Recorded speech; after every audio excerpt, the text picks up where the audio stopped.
చెప్పకుండా మరి ఏం చేద్దాం అనుకున్నావు పెళ్లి చేసినప్పుడు? ఫస్ట్ నైట్ రోజు తను నాతో అసలు కలవలేదు.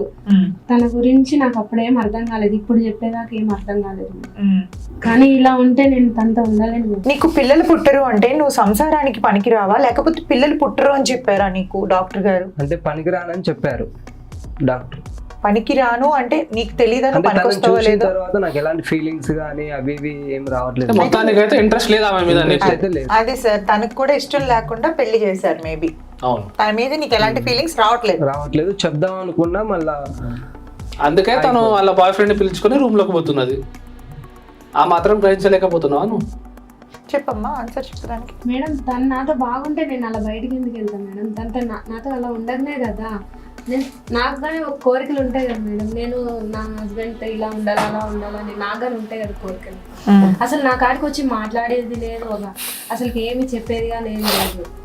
ఏదన్నా ఉంటే సైడ్కి వెళ్ళిపోతాను. ఇద్దరు ఒపీనియన్ తెలుసుకోకుండా ఇద్దరికి పెద్దవాళ్ళు చూసి పెళ్లి చేశారు అంతేనా?